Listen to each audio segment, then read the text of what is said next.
I knew something was wrong the moment I heard the crunch of metal and ice outside my living room window on that frozen January morning in Buffalo, New York. My name is Henry Yates, and I had lived in the Meadowbrook Heights subdivision for 3 years without major incident until that day. I was halfway through my second cup of coffee, still in my pajama pants and a thermal shirt, when the sound jolted me from the morning news. Through the frosted glass, I could see a silver Lexus SUV embedded at an awkward angle in the massive snow bank I had spent 2 hours building the previous evening. The driver's door flew open and out stepped Brenda Carmichael, president of our homeowners association, and the most insufferable woman I had ever had the misfortune of knowing. Even from inside my house, I could see her face was the color of a ripe tomato as she surveyed the damage to her vehicle. Her platinum blonde bob was perfectly styled despite the early hour, and she wore a cream-colored wool coat that probably cost more than my monthly mortgage payment. I pulled on my boots and grabbed my winter jacket, bracing myself for whatever was about to unfold. The temperature outside was a brutal 12 degrees, and my breath came out in white clouds as I crunched across my front yard toward the street. "Are you okay?" I called out, genuine concern in my voice despite my feelings about Brenda. A car accident was still a car accident. She whirled around to face me, and I could immediately tell she was not injured, just furious. "Am I okay? Am I okay? Look what your ridiculous snow pile did to my car." I stopped a few feet away and examined the situation. The snow bank in question was indeed substantial, standing about 4 feet high and running along the edge of my property where it met the street. I had cleared my driveway the night before after an 8-inch snowfall and had piled the snow in a neat, compact wall on the public easement, exactly where city regulations allowed.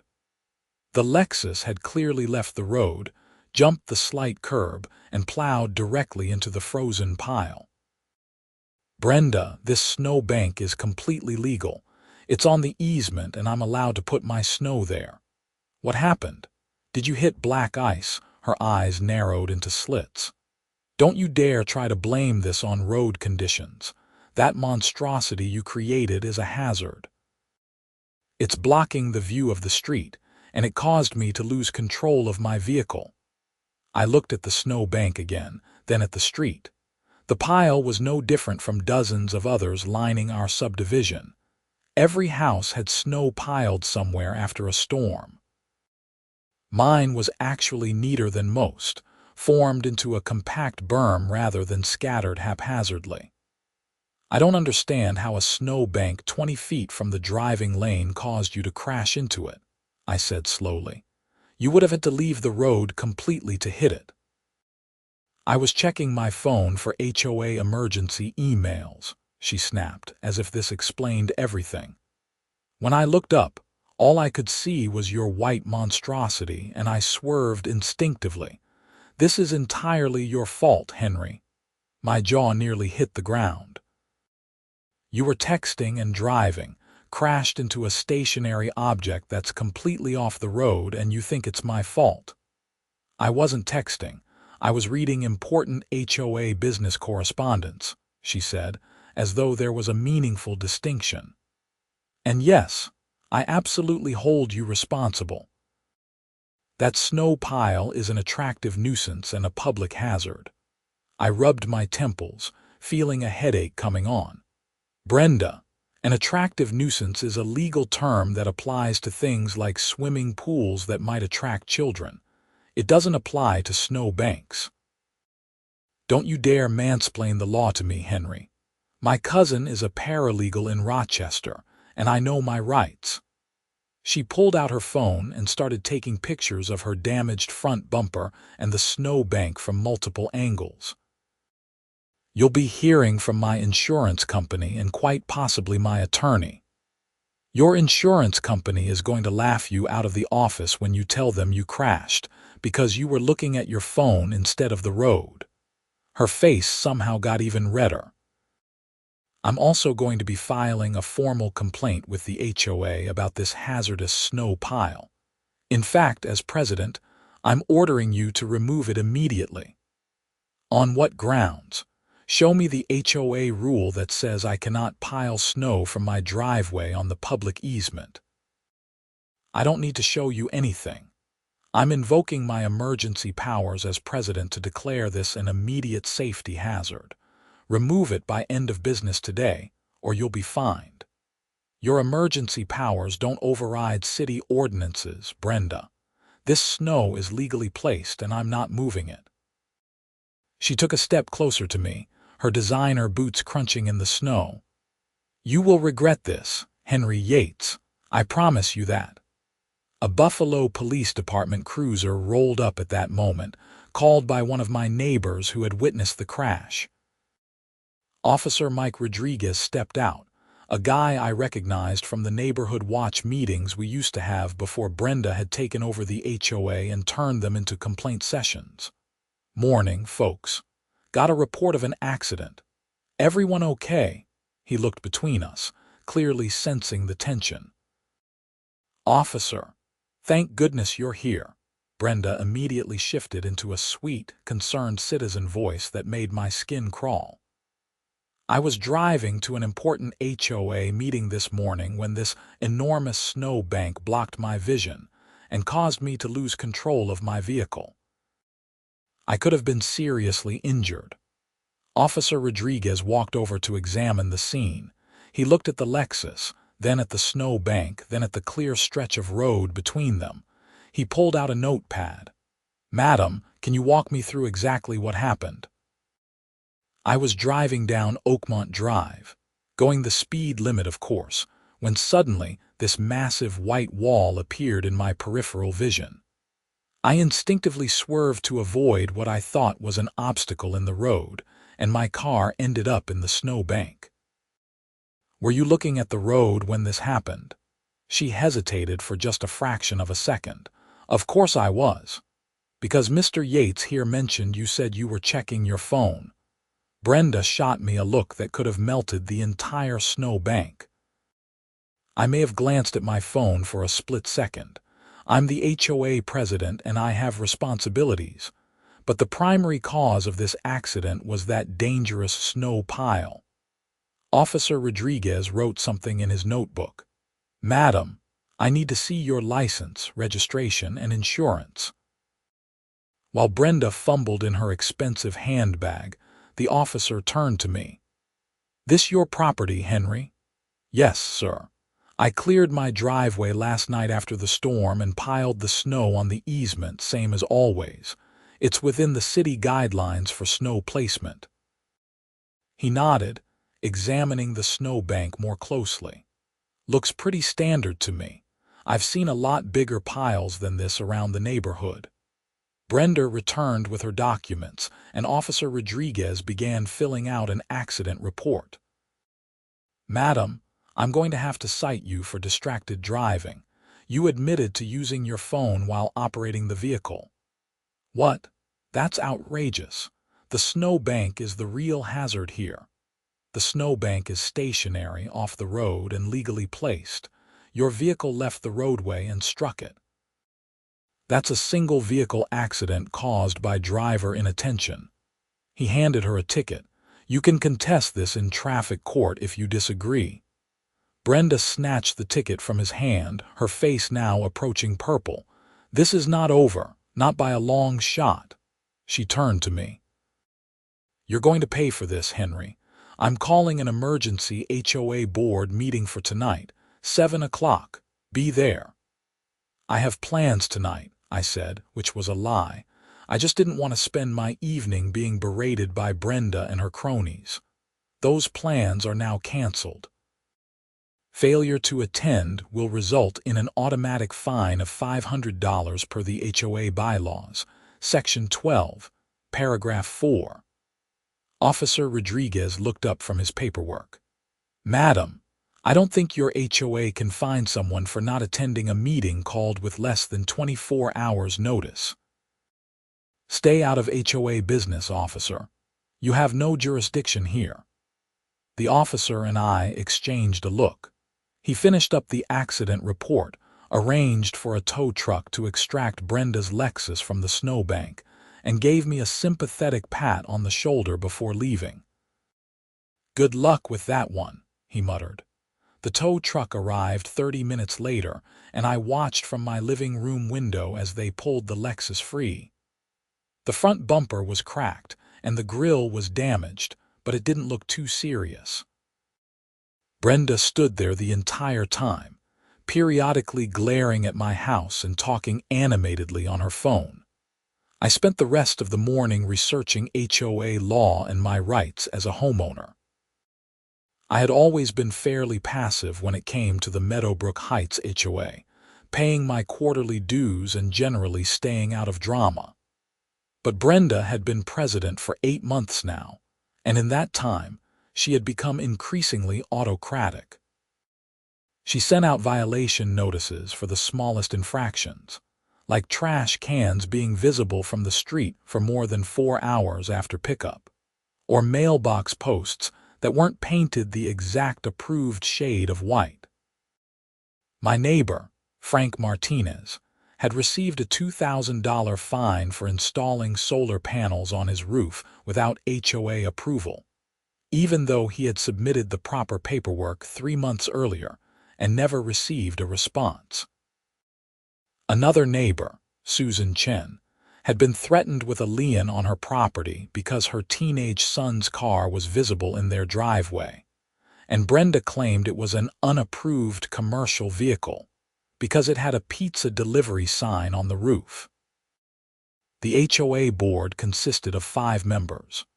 Brenda as president, her best friend Patricia Morrison as vice president, and 3 other residents who had been elected 2 years ago before Brenda's reign of terror began. Those 3, Todd Henderson, Maria Garcia, and Robert Kim, had increasingly tried to push back on Brenda's overreach, but she had a way of bulldozing over their objections. At 6:45 that evening, I walked across the street to the community clubhouse, a modest building that served as the meeting space for the HOA. The parking lot was already full, which surprised me. Usually, only the board members and maybe 1 or 2 interested residents showed up to these things. Inside, I found the main meeting room packed with at least 40 people. Apparently, word had spread about Brenda's accident and her threats against me, and the neighborhood had turned out to watch the drama unfold. Frank Martinez waved me over to a seat he had saved. "Wouldn't miss this for the world," he said with a grin. "Brenda's been texting everyone all day about how she's going to make an example out of you." "Great. Just what I wanted to hear." At precisely 7 o'clock, Brenda swept into the room, followed by Patricia. Both women wore business attire, as if this were a corporate boardroom rather than a homeowners' meeting. Brenda's eyes scanned the crowd, and I could see her surprise at the turnout. "Good evening, everyone," she said, taking her seat at the front table. "I'm pleased to see such community engagement, though I'm surprised at the attendance for what should be a routine safety matter." Todd Henderson, a retired engineer in his 60s, leaned forward. "Brenda, half the neighborhood is here because they heard you were going to try to fine Henry for your own car accident. People are concerned. Let's maintain proper meeting decorum, shall we?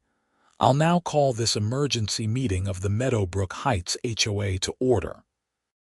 First order of business, we need to discuss the hazardous snow accumulation at 2847 Oakmont Drive, the property of Henry Yates." I raised my hand. "I'd like to speak on that topic." "You'll have your turn when I call for resident comments," Brenda said dismissively. "I'm going to begin by presenting photographic evidence of the dangerous condition that exists at Mr. Yates' property." She pulled up photos on a laptop connected to a projector.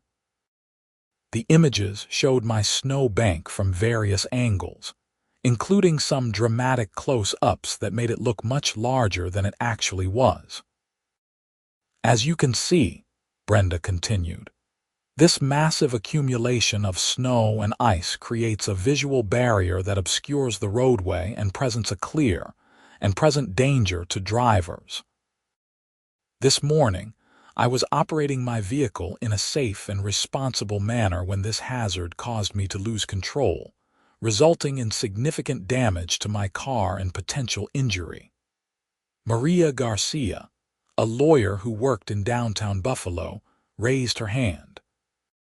Brenda, didn't you tell me this afternoon that you were looking at your phone when the accident occurred? Brenda's jaw tightened. I may have glanced at an HOA emergency email for a fraction of a second. That's not the point. The point is that this snowbank should never have been there in the first place. But homeowners are allowed to place snow on the easement, Robert Kim pointed out.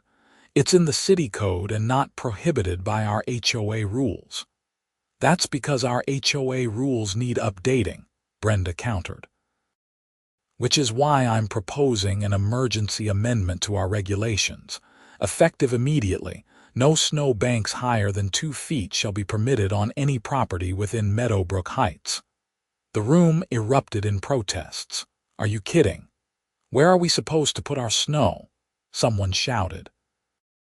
This is Buffalo. We get 8 feet of snow some winters. Another voice called out. We can't just change the rules overnight because you crashed your car, Frank yelled. Brenda banged a gavel on the table. Order, I will have order. As president, I have the authority to implement emergency safety measures. Todd Henderson shook his head. No, you don't. That's not how this works. Any changes to the HOA rules require a vote of the full board, followed by a notice period and a community vote if it's a significant change. This is a safety issue which falls under my executive authority.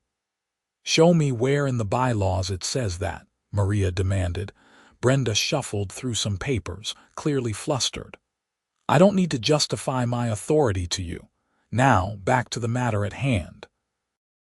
I'm proposing that Henry Yates be fined $5,000 for creating a hazardous condition and that he be ordered to remove the snowbank immediately.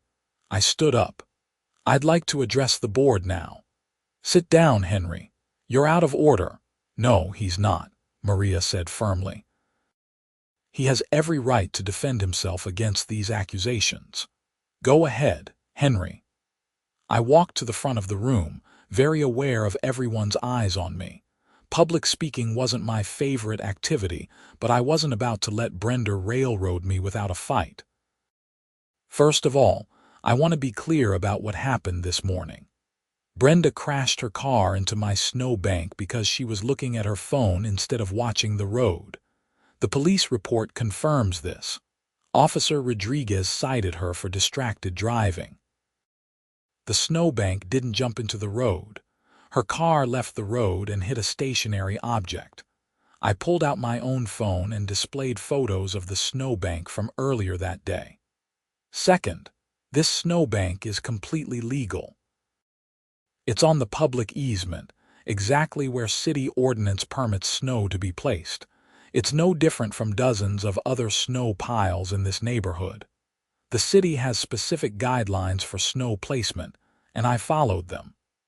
Third, I continued, I want to address this proposed rule change.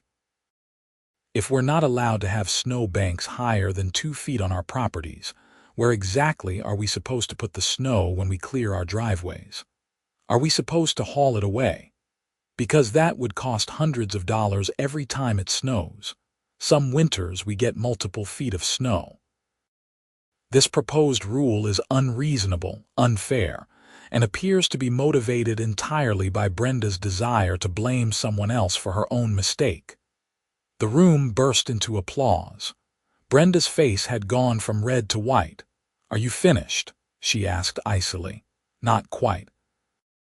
I want to formally request that this proposed fine against me be dismissed, and that any proposed rule change go through the proper channels with adequate notice and community input. Request denied.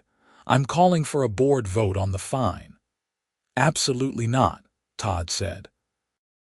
Brenda, this has gone far enough. You can't fine someone because you crashed your car. It's absurd. I second that, Robert added. This fine is completely without merit. Patricia, who had been silent until now, spoke up. I think Brenda has a point. The snowbank was dangerous and Henry should take responsibility. Patricia, you can't be serious, Maria said. You're just backing her up because she's your friend. I'm backing her up because she's right. The meeting devolved into chaos with multiple people shouting over each other. Brenda kept banging her gavel, but nobody was paying attention to her anymore. Finally, Todd stood up and physically took the gavel from her hand. Enough. Brenda, you are out of control. As the longest-serving member of this board, I'm invoking Section 8 of the bylaws and calling for a vote of no confidence in your leadership. Brenda looked genuinely shocked. You can't do that. Yes, I can. It's right here in the bylaws that you seem so fond of citing.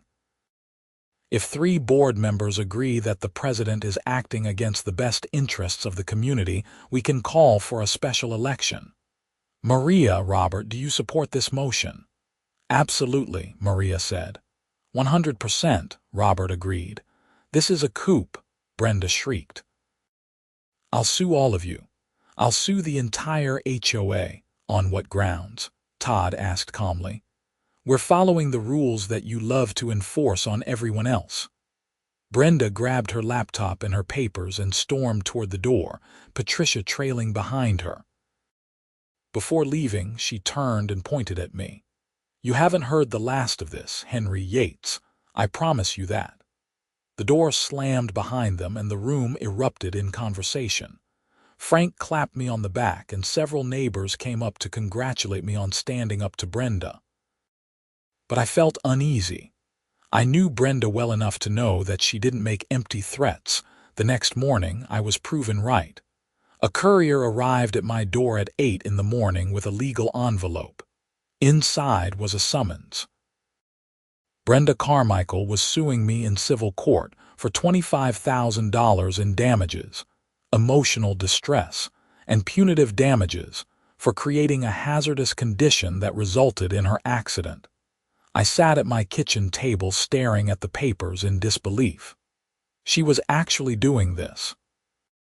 She was actually suing me because she crashed her car while texting and driving. I immediately called my insurance company to report the situation. The claims adjuster I spoke with listened to my story and then sighed heavily. Mr. Yates, this is one of the more ridiculous claims I've heard, but we do have to take it seriously since you've been formally served. I'm going to open a file and assign this to our legal department. In the meantime, I need you to send me all the documentation you have, including photos of the snow bank, the police report, and any HOA correspondence. Will this affect my rates? I asked, already knowing the answer wouldn't be good. It depends on how the case is resolved. If we have to pay out anything, then yes, your premiums will likely increase. But based on what you're telling me, I don't think this plaintiff has much of a case. I spent the next several hours gathering documentation. I got a copy of the police report from the Buffalo PD, which clearly stated that Brenda had admitted to using her phone while driving, and that the accident was caused by driver inattention. I took detailed photos of the snowbank from multiple angles, including measurements showing it was entirely on the easement and at least 15 feet from the edge of the road. I also photographed other snowbanks in the neighborhood for comparison. Frank Martinez came over that afternoon after hearing about the lawsuit. She's lost her mind, he said, shaking his head. Everyone's talking about it. The neighborhood group chat has been blowing up all day. I just don't understand why she's doing this. Even if she genuinely believes the snowbank was dangerous, which is insane, she has to know she admitted to distracted driving. No judge is going to rule in her favor. It's not about winning, Frank said thoughtfully. It's about punishing you for standing up to her. She wants to make this so expensive and time-consuming that you'll settle just to make it go away. He was probably right. Even if I won the case, I'd still be out the time and stress of dealing with it. And if my insurance company decided not to cover it because it wasn't technically an accident involving my vehicle, I'd have to hire my own attorney. Over the next week, the situation in Meadowbrook Heights became increasingly tense. The HOA board had officially called for a special election to replace Brenda, which was scheduled for 3 weeks out. Brenda was fighting the election, claiming it violated the bylaws, and had hired an attorney to threaten the other board members. Meanwhile, she was still technically the president, and was using her position to make life miserable for anyone she perceived as being on my side. Frank received a violation notice for having grass that was 2 inches taller than the permitted height. Never mind that there was snow covering his grass and had been for weeks. Susan Chen got cited for having a wreath on her door past January 10th, allegedly violating some obscure decoration timeline rule that nobody had ever heard of before. Robert Kim found himself fined for having a recycling bin that was the wrong shade of blue. The neighborhood was in an uproar. A petition started circulating to recall Brenda immediately rather than wait for the special election. Someone created a social media group called Meadowbrook Heights Against HOA Tyranny that gained 200 members in 3 days. I tried to stay out of the drama and focus on preparing for the lawsuit. My insurance company assigned me an attorney named Marcus Webb, a sharp guy in his 40s who specialized in frivolous lawsuits. "I've reviewed all your documentation," he told me during our first phone call. "This is about as clear-cut a case as I've ever seen." The plaintiff admitted to distracted driving, was cited by police, and crashed into a legally placed snowbank that was completely off the roadway. "We'll file a motion to dismiss, and I'd be shocked if it makes it past that." "What if it does make it past that?" "Then we go to trial, but I really don't think it will come to that. The plaintiff's attorney, assuming she gets one, is going to take one look at the police report and advise her to drop the suit." But Brenda didn't drop the suit. She doubled down. Her attorney, a woman named Jennifer Blackwell from a firm in Rochester, filed an opposition to the motion to dismiss. Their argument was that I had created an attractive nuisance, despite the fact that legal doctrine only applied to conditions that attracted children to trespass, and that I had been negligent in creating an unreasonably large snow accumulation. Marcus actually laughed when he read the opposition brief. "This is amateur hour. They're misapplying legal concepts and making arguments that have no basis in New York law. The judge is going to tear this apart." The motion to dismiss hearing was scheduled for late February, which meant I had to deal with this hanging over my head for another month. In the meantime, life in Meadowbrook Heights continued to deteriorate. The special election took place on a snowy Saturday afternoon. The turnout was massive, with over 80% of homeowners casting ballots. When the votes were counted, Brenda had been removed from the presidency by a margin of 87 to 15. Todd Henderson was elected as the new president, with Maria Garcia as vice president. I attended the vote counting, held in the clubhouse, and watched Brenda's face as the results were announced. She didn't look angry anymore. She looked genuinely unhinged, her eyes wide and her hands shaking. "This election is invalid," she shouted. "I'm filing a complaint with the state." "You can't do this to me. I'm the president." "Not anymore," Todd said gently. "Brenda, I think you need to take a step back and get some perspective. This situation has gotten out of control. The only thing out of control is this neighborhood's complete disregard for rules and safety." I was trying to protect all of you. I was trying to maintain property values and keep this community respectable. By fining people for nonsense and suing Henry because you crashed your car while texting, Maria asked. That's not protecting anyone. That's a power trip. Brenda grabbed her coat and stormed out, but not before making eye contact with me one final time. See you in court, Henry. True to her word, Brenda pressed forward with the lawsuit. The hearing for the motion to dismiss took place on February 28th at the Erie County Courthouse in downtown Buffalo. I took the day off work and met Marcus in the lobby at 9 in the morning. Remember, you probably won't have to say anything today, he reminded me. This is just oral arguments on the motion. The judge will hear both sides and make a ruling. We entered the courtroom, a formal wood-paneled room that smelled like old books and floor polish. Brenda was already there with her attorney, Jennifer Blackwell. Brenda wore a black pantsuit and had her hair pulled back severely. She glared at me as I took my seat. The judge, a stern-looking woman in her 50s named Judge Patricia O'Connor, entered, and we all rose. She settled into her seat and reviewed the file in front of her. This is a motion to dismiss filed by the defendant in Carmichael versus Yates. Counselor Webb, you may begin. Marcus stood and approached the podium. Thank you, Your Honor. This case should never have been filed in the first place. The plaintiff crashed her vehicle while admittedly operating a handheld device, struck a legally placed snow accumulation that was completely off the roadway, and is now attempting to hold the defendant liable for her own negligence.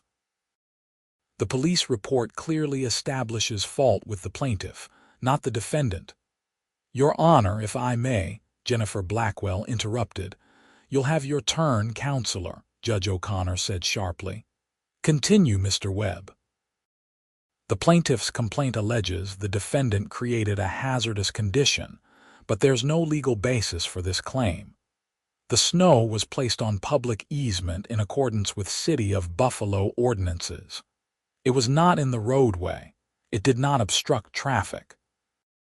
The plaintiff would have had to deliberately leave the road to strike it, which is exactly what happened when she took her attention off her driving to look at her phone. Furthermore, Marcus continued, the plaintiff has misapplied the attractive nuisance doctrine, which applies exclusively to conditions that might attract children. A snow bank cannot be an attractive nuisance under any reasonable interpretation of New York law. The plaintiff has failed to state a valid claim, and this case should be dismissed with prejudice. Judge O'Connor made some notes. Miss Blackwell, your response. Jennifer Blackwell stood, looking far less confident than Marcus. Your Honor, while it's true that my client briefly glanced at her phone, this was a momentary lapse that would not have resulted in an accident but for the defendant's excessive and dangerous snow accumulation. The snow bank was unreasonably large and created a visual obstruction. The snow bank was off the road, Judge O'Connor pointed out, reading from the police report, by at least 15 feet according to the measurements taken at the scene. How did a visual obstruction 15 feet from the roadway cause your client to drive off the road? It was a reflexive action, Your Honor. My client saw the white mass in her peripheral vision and instinctively reacted, causing her to lose control of the vehicle. While she was looking at her phone, as I said, a momentary glance, Judge O'Connor flipped through more papers. Officer Rodriguez's report states that your client admitted to reading email while driving. That's not a momentary glance. That's distracted driving, for which she was cited. Counselor, I'm struggling to see how you expect me to find the defendant liable when your client has admitted to the actual cause of the accident. Your Honor, we believe that in the absence of the snow bank, the accident would not have occurred. Therefore, in the absence of your client looking at her phone instead of the road, the accident would not have occurred, Judge O'Connor interrupted. I've heard enough. The motion to dismiss is granted. This lawsuit is dismissed with prejudice, meaning it cannot be refiled. Furthermore, I'm awarding costs to the defendant. Miss Blackwell, you should have advised your client more carefully before filing this action. We're adjourned. The gavel came down, and just like that, it was over. I felt a wave of relief wash over me so intense that I had to sit down for a moment. Marcus shook my hand, grinning broadly. Told you it was frivolous. Across the courtroom, Brenda was arguing furiously with her attorney in a heated whisper. Jennifer Blackwell was shaking her head, clearly trying to explain that there was nothing more to be done. Brenda's face was bright red, and I could see tears forming in her eyes. Part of me almost felt bad for her. Almost. Then I remembered the weeks of stress, the insurance hassles, the time off work, and the general chaos she had created in the neighborhood. As Marcus and I left the courtroom, Brenda followed us into the hallway. "This isn't over, Henry," she called out. "I'll appeal. I'll take this all the way to the state Supreme Court if I have to." "Miss Carmichael," Marcus said calmly, "the case was dismissed with prejudice. There's nothing to appeal, and I'd strongly advise you to stop harassing my client or we'll file for a restraining order." "Harassing? I'm the victim here. Nobody understands that." Jennifer Blackwell caught up to her and physically steered her away. "Brenda, stop talking. We need to leave. Now." I drove back to Meadowbrook Heights feeling lighter than I had in weeks. Frank was waiting on my driveway when I pulled in, along with several other neighbors. "Well," he asked eagerly, "dismissed with prejudice." The judge tore her arguments apart. A cheer went up from the small crowd. Someone had brought champagne, which seemed excessive for 3 in the afternoon, but I wasn't going to complain. We stood in my driveway, bundled in winter coats, toasting the end of the insanity. "Maybe things can get back to normal now," Susan Chen said hopefully. But things did not get back to normal, at least not right away. Brenda's behavior became increasingly erratic over the following weeks. She started showing up at HOA board meetings even though she was no longer a member and had to be escorted out by Todd Henderson. She sent mass emails to the entire neighborhood claiming that the election had been rigged and that she was still the legitimate president. She filed a complaint with the New York Attorney General's office alleging corruption in the HOA, which was investigated and dismissed as baseless within 2 weeks. In mid-March, things took an even stranger turn. I came home from work one evening to find my mailbox had been knocked over. At first, I assumed it was just vandalism or maybe someone had hit it while pulling out of a driveway. But when I examined it more closely, I could see that the post had been deliberately sawed through at the base. I reported it to the Buffalo police, and Officer Rodriguez came out to take a report. "Any idea who might have done this?" he asked, though his tone suggested he already knew. "I have a suspicion, but I can't prove anything. Let me guess. Brenda Carmichael. She's been pretty unhinged since the lawsuit got dismissed." He nodded thoughtfully. "We've had a few other reports from your neighborhood. Someone slashed the tires on Robert Kim's car last week, and Maria Garcia had her garbage cans tipped over and trash spread across her yard. Nobody's seen who's doing it, but there seems to be a pattern. All people who opposed Brenda." "That's what I'm thinking. Look, I can't do much about the mailbox without evidence, but I want you to be careful. Maybe install some security cameras if you haven't already. This kind of escalating behavior can get dangerous." I took his advice and installed a doorbell camera and 2 outdoor security cameras covering my driveway and front yard. Frank did the same thing. So did Susan and several other neighbors. Within a week, half the houses on our street had some form of surveillance. It took 3 more days to catch Brenda. On March 19th at 2 in the morning, My security camera picked up a figure dressed in dark clothing creeping across my front yard.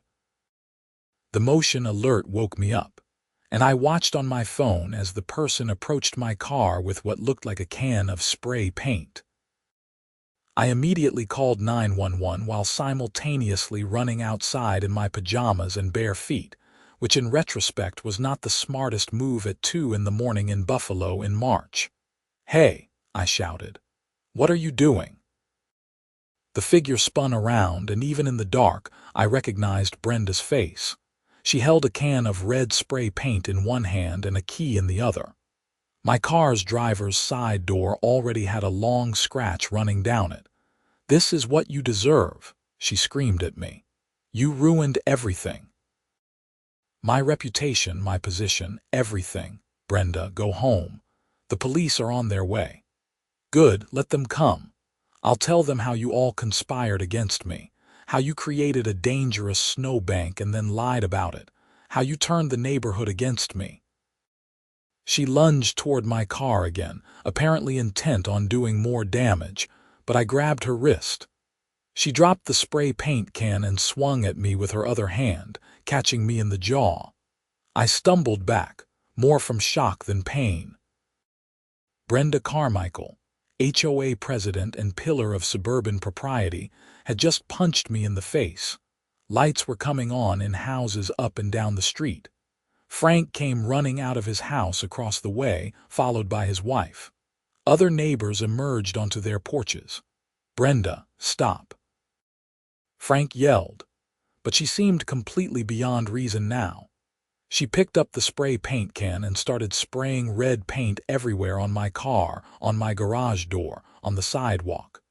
She was crying and screaming incoherently about injustice and conspiracies and snow banks. 2 Buffalo police cruisers arrived within minutes. Officer Rodriguez was in the first car, and he took in the scene with a weary expression. "Miss Carmichael, I need you to put down the spray paint can." "No. They need to see what they've done to me. They need to understand." "Madam, put down the can, or you will be placed under arrest." "Arrest me then. Go ahead. Add it to the conspiracy." Officer Rodriguez nodded to his partner, and they moved forward together. Brenda made a half-hearted attempt to run but slipped on the icy driveway and went down hard. The officers helped her up and cuffed her while reading her rights. She was still screaming about conspiracies and persecution as they put her in the back of the cruiser. Officer Rodriguez came over to check on me. "You okay? That's going to be a nice bruise on your jaw." "I'm fine." More shocked than anything. "We've got everything on your security camera." "Yes, the whole thing." "Good. We're going to charge her with criminal mischief, vandalism, and assault." Given the pattern of behavior and the other incidents in the neighborhood, the DA might add stalking or harassment charges. "Do you want to press charges for the assault?" I thought about it. Part of me felt sorry for Brenda, watching her fall apart like this. But she had crossed so many lines, caused so much damage and stress, not just to me but to the entire neighborhood. Yes, I want to press charges. I think that's the right call. She needs help, and maybe this will be a wake-up call. The police took photographs of the damage to my car and property, collected the spray paint can as evidence, and took statements from me and several neighbors who had witnessed the incident. By the time everything was wrapped up, it was nearly 4 a.m. I barely slept the rest of the night. The adrenaline from the confrontation kept me wired, and my jaw was throbbing. When morning came, I called my insurance company yet again to report the vandalism, then contacted a body shop about fixing the scratch on my car door. The neighborhood message board exploded with the news. Several people had posted videos from their security cameras showing Brenda's rampage. The consensus was shock mixed with a sense of inevitability. We had all watched Brenda spiraling over the past months, but nobody had expected it to end with a 2 a.m. vandalism spree. Todd Henderson called an emergency HOA meeting for that evening to address the situation. I want to be clear that Brenda Carmichael is no longer associated with this HOA in any capacity, he announced to the gathered residents. Her behavior has been unacceptable, and we are taking steps to ensure she cannot use any HOA authority or resources going forward. We're also meeting with an attorney to discuss whether the HOA might face any liability for her actions. Are we all in danger? One resident asked nervously. Should we be worried she's going to come back? She's in custody right now, and from what I understand, the DA is taking this very seriously. She'll likely face multiple criminal charges. But yes, I would encourage everyone to maintain whatever security measures you've put in place and report any suspicious activity immediately. Maria Garcia stood up. I also want to apologize to everyone. We on the board saw Brenda becoming more controlling and unreasonable, but we didn't act soon enough to stop her. Some of you suffered fines and harassment that should never have happened. We're going to be reviewing all penalties and fines issued during Brenda's presidency and reversing anything that was unfair or excessive.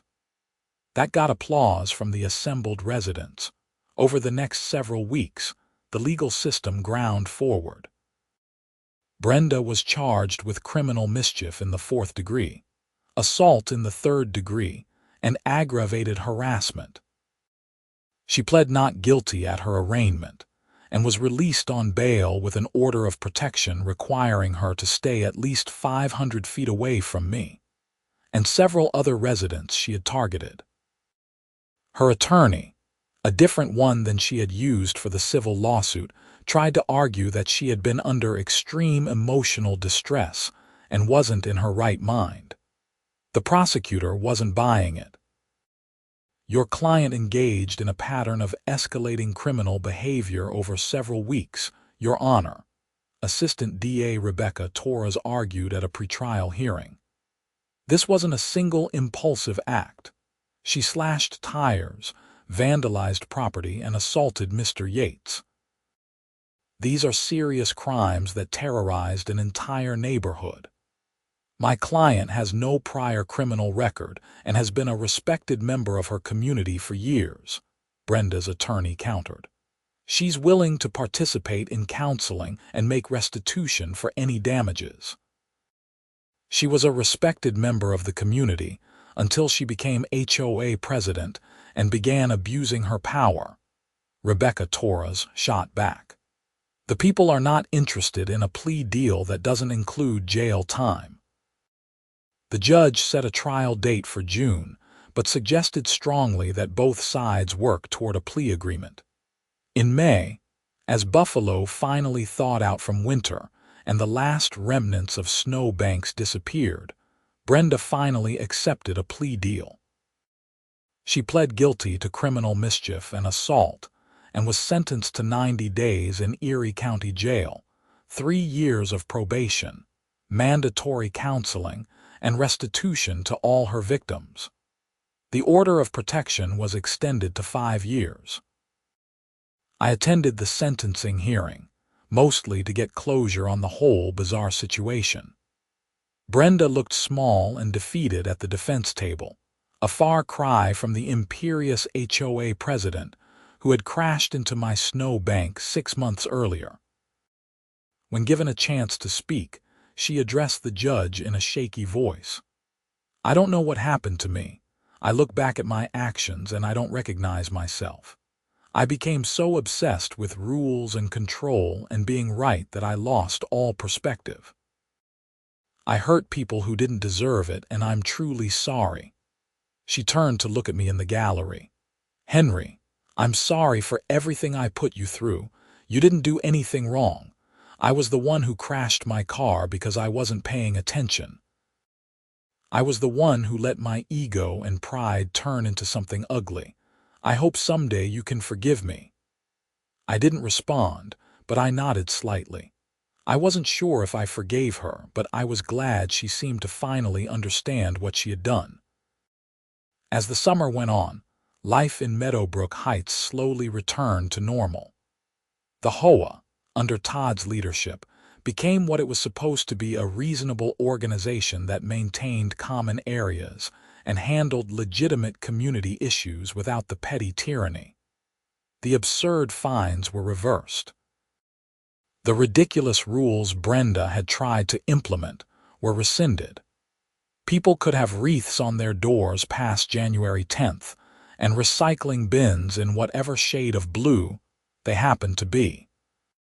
My insurance company covered the damage to my car, and after everything was settled, they actually ended up reducing my rates because the claim was determined to be entirely the fault of the vandal rather than anything I had done.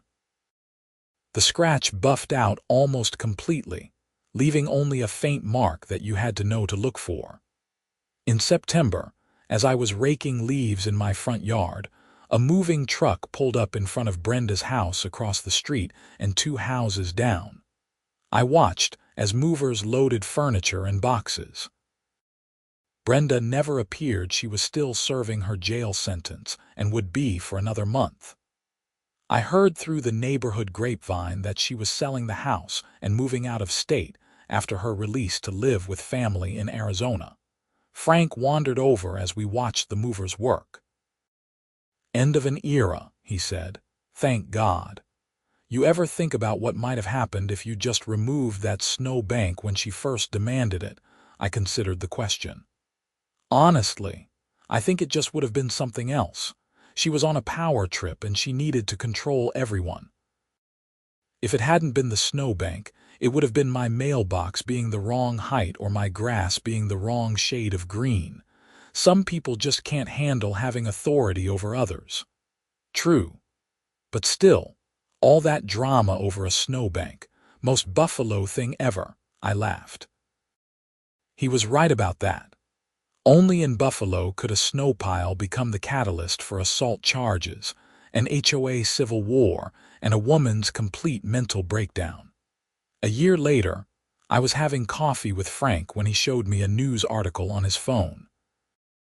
Brenda's face stared out from the screen, looking much healthier than the last time I had seen her. "Former HOA president starts advocacy group for mental health awareness," the headline read. I skimmed the article.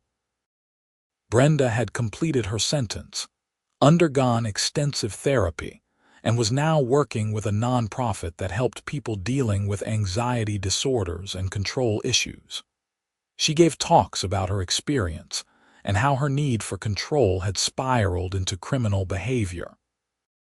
"Good for her, I guess," I said, handing the phone back to Frank. "You think she's really changed?" "I hope so, for her sake and anyone else who has to deal with her."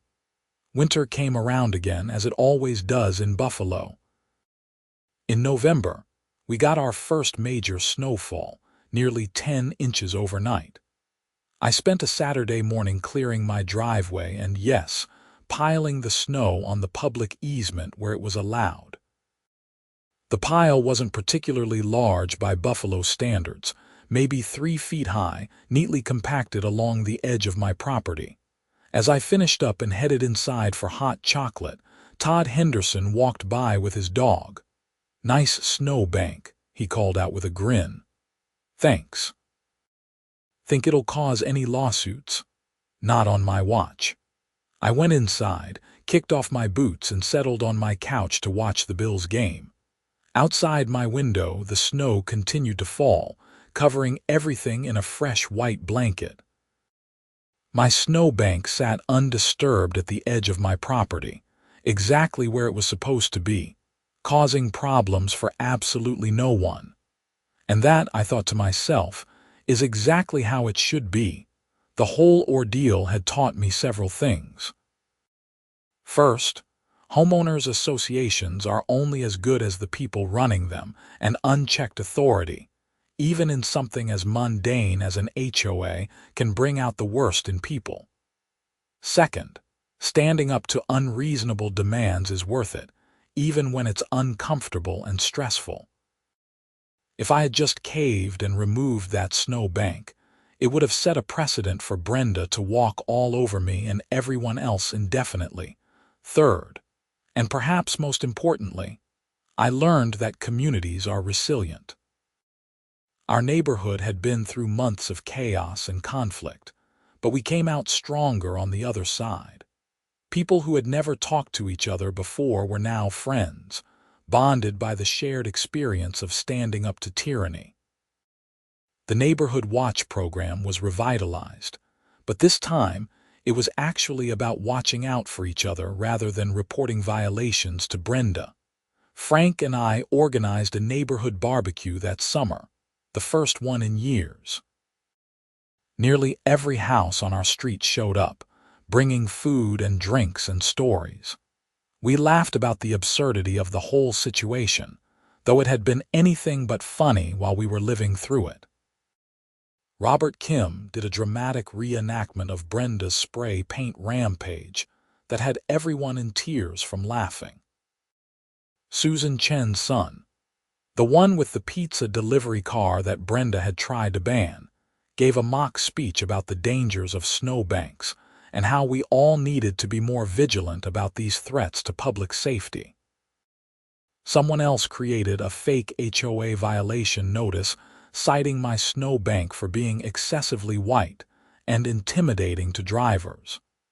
It felt good to laugh about it, to take something that had caused so much stress and reclaim it with humor. That's what communities do. They endure, they adapt, and they find ways to heal. I still live in Meadowbrook Heights. The HOA still exists, but it's boring now in the best possible way. Todd sends out quarterly newsletters about mundane things like trash pickup schedules and reminders to trim your hedges. Dues notices arrive on time. The playground equipment gets maintained. Nobody gets fined for having wreaths up too long or recycling bins in the wrong color. Every winter when it snows, I still pile my snow on the easement. Nobody has ever complained about it again. Sometimes I catch myself looking at the snowbank and shaking my head at the memory of everything that happened. A snowbank. A simple, legal, normal snowbank that somehow became the center of a neighborhood civil war. My car got paid off last year, that same car that Brenda scratched with her key during her vandalism spree. I thought about trading it in, but I decided to keep it. The scratch is barely visible now, but I know it's there. It's a reminder that even in the comfortable suburbs, dealing with ordinary winter weather in Buffalo, life can get complicated fast. I heard one more update about Brenda about 6 months ago. Frank ran into someone who knew someone who kept in touch with her. Apparently, she's doing well in Arizona, working as a receptionist at a medical clinic and seeing a therapist regularly. She's not involved in any homeowners associations, and according to the friend of a friend, she has no plans to ever be involved in one again. She completed her probation early for good behavior and is trying to rebuild her life. Part of me wonders if she thinks about that morning when she crashed into my snow bank, that moment when her need to be right overwhelmed her common sense and set off a chain of events that destroyed her reputation, cost her thousands of dollars, got her a criminal record, and ultimately drove her out of state. Does she replay it in her mind? Does she wish she had just admitted she was distracted and moved on? I think about it sometimes, too. Not with anger anymore, just with a kind of bemused fascination at how something so small escalated so far. All she had to do was accept responsibility for her own actions. That's it. Just say, "I was looking at my phone, I crashed, and it's my fault." Instead, she blamed me, sued me, harassed me, and ended up in jail. Pride is a hell of a thing. These days, when I clear my driveway after a snowstorm, neighbors sometimes stop to chat. We talk about the weather, about work, about the Bills' chances this season, about normal, boring, wonderful suburban things. Nobody talks about HOA rules or violation notices or lawsuits over snow banks. And every single winter when I build my snow pile on that easement, neat and compact and completely legal, I allow myself a small smile. Because that snow bank, ridiculous as it sounds, represents something important. It represents the right to follow reasonable rules without being harassed. It represents standing up to bullies, even when they have official authority. It represents a community coming together to say enough is enough. It's just a pile of snow. But it's also a monument to common sense prevailing over petty tyranny, to justice being served, and to the simple truth that sometimes you have to stand your ground, even when the ground is frozen and covered in snow. I'm Henry Yates. I live in Meadowbrook Heights in Buffalo, New York, and I won a war that started because an HOA president crashed into my snow bank. It sounds absurd when I say it like that, and it was absurd. But it was also real, it was stressful, and it changed how I think about community, authority, and the importance of pushing back against unreasonable demands. Winter is here again. It's January, same as when this whole thing started years ago. We've already had 3 significant snowfalls, and my snowbank is growing at the edge of my property, right where it belongs. It's probably 4 feet high now, maybe a bit more. It's solid and white and completely harmless to anyone who stays on the road and pays attention while driving. Sometimes I see people slow down as they drive past my house. I don't know if they know the story or if they're just being cautious on icy roads, but I like to think some of them remember. I like to think the story has become part of the neighborhood lore, a cautionary tale about what happens when power goes to someone's head. The HOA board met last week. They're planning a spring cleanup day and discussing whether we need to repave the clubhouse parking lot. That's it.